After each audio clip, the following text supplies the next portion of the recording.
रहना है तो अपनी जिंदगी के फैसले अपनी परिस्थितियों को देख कर ले। दुनिया को देखकर जो फैसले लेते हैं वो दुखी ही रहते हैं। कोई कुछ भी कहे, बस अपने आप को शांत रखो, क्योंकि सूरज की किरणें कितनी भी तेज क्यों न हो, समुद्र सूखा नहीं करते। एक ने शिकायत की, ऐ मेरे ईश्वर, बड़ी मुश्किल से मैंने घोंसला बनाया था, आपने तूफान भेज दिया और मेरा घर उजड़ गया। ऊपर से आवाज आई, तेरे घोंसले में सांप आया था तुझे खाने के लिए, इसलिए तूफान भेजा था ताकि तुम जग जाओ और उड़ सको और तुम्हारी जान सुरक्षित रहे।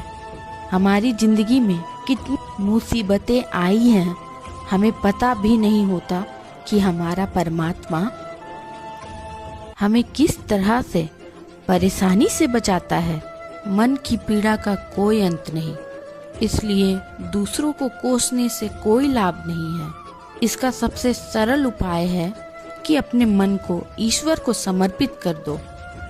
ईश्वर के साथ जुड़ते ही जीवन का, खुशियों का, सुकून का, संयम का, सहन शक्ति का, प्रेम का, नई ऊर्जा का, जीवन के सही राह का, संतुष्टि का नया आरंभ जरूर हो जाता है। और हमारा मन पीड़ा से कैसे मुक्त होता है पता भी नहीं चलता।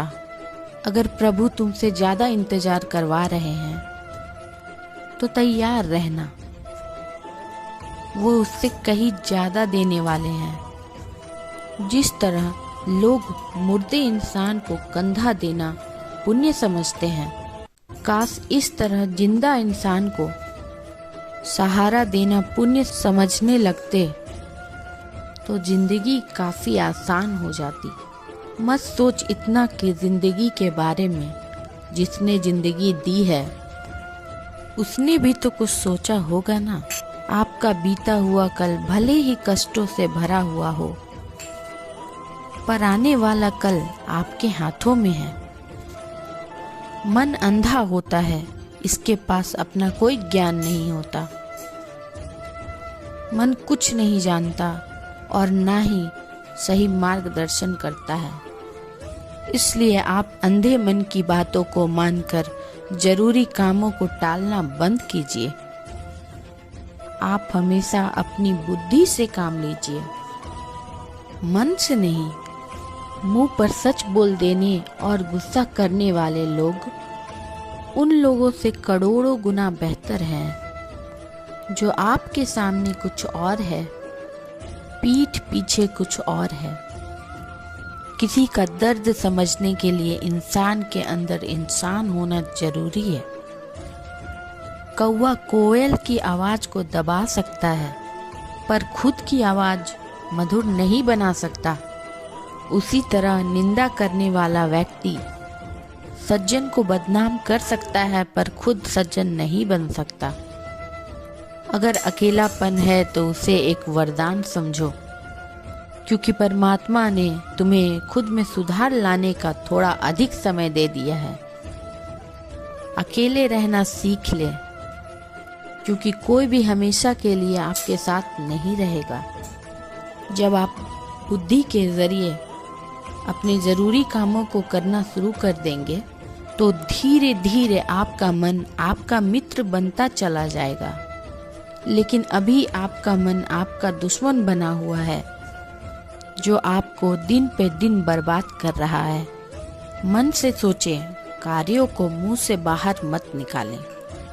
जिस प्रकार किसी गुप्त मंत्र की रक्षा करते हैं, ठीक उसी प्रकार अपने बड़े लक्ष्यों को मन में रखकर उसकी रक्षा करें। गुप्त रहकर उस पूरे काम को करो और तभी बोलो जब काम पूरा हो जाए।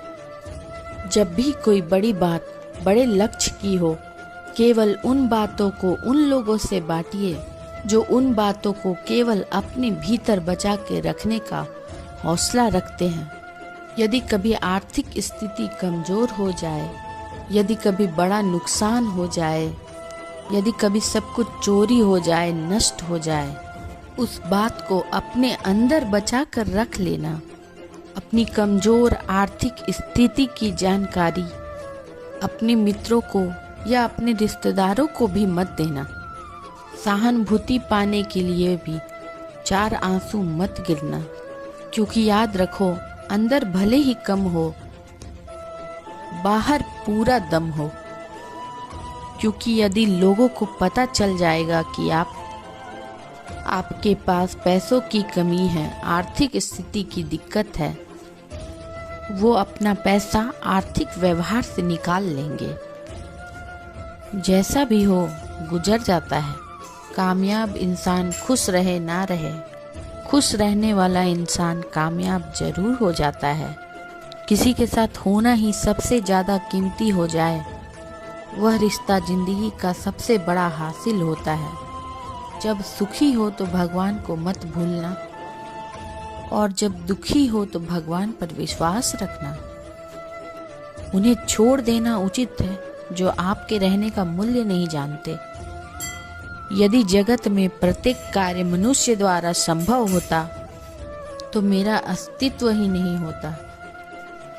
जहाँ से तुम्हारे रत्नों का अंत होता है, वहीं से मेरा अर्थात ईश्वर का कार्य प्रारंभ होता है। बच्चा क्या खाएगा, क्या पिएगा, क्या पहनेगा, इसका ध्यान बच्चा नहीं, उसकी माँ रखती है। क्योंकि ये प्रकृति का नियम है। जिसके पास पैसा है उसे वो पैसा मिलता है, और पैसा पाने के लिए पैसा दिखाना पड़ता है। तो जब आर्थिक स्थिति कमज़ोर हो तो ज़्यादा मुस्कुराएं और ज़्यादा सशक्त दिखाएं, क्योंकि लोग उतना ही समझ पाते हैं जितना आप उन्हें दिखाते हैं। रोना छोड़िए और असत्य जिंदगी को स्वीकार करना छोड़िए। अतीत के बारे में सोचकर दुखी होना छोड़िए।